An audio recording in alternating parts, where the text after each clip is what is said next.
Last month, the Trump administration said it expected all countries that buy oil from Iran, which has some of the world's largest oil reserves, to wind down their purchases to zero by November 4 or face U.S. sanctions. Other trade with Iran is also being targeted.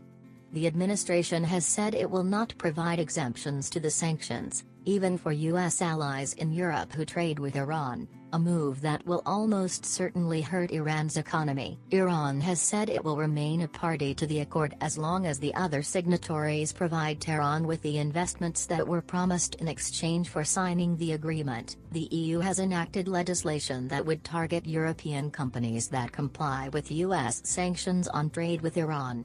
But for European companies, with their global supply chains and international workforces, access to the U.S. financial system, which would be cut off in the event of U.S. sanctions, as well as access to the U.S. consumer market, are far more important than any deal with Iran. Indeed, while the EU and its member states say they will continue to abide by the deal, they have few realistic options left to keep the agreement going. In a speech in May, Mike Pompeo, the U.S. Secretary of State, listed 12 conditions that he said Iran would have to meet if it wanted diplomatic and commercial relationships with the U.S. Among them, an end to its ballistic missile program, and to its support for terrorist groups like Hezbollah and its malfeasance in Iran and Syria.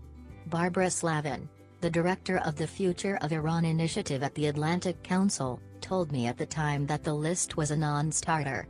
"He's not asking the leopard to change its spots," she said of Pompeo.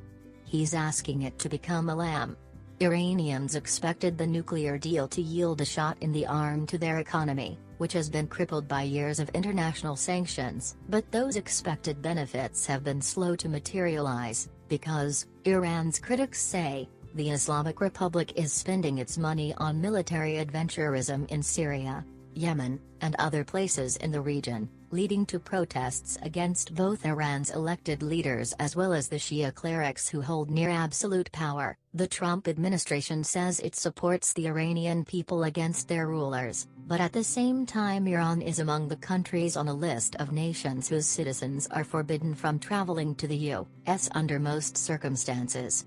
Pompeo, speaking Sunday at the Ronald Reagan Presidential Library, in Simi Valley, California, said Iran's regime resembles the mafia more than a government, adding that the goal of our efforts is to one day see Iranians in Iran enjoying the same quality of life that Iranians in America enjoy.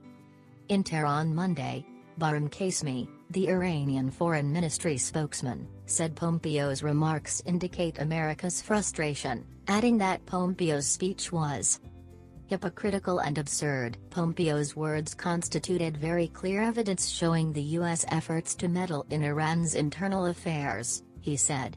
That's perhaps what many of Iran's own neighbors would say about its actions within their borders,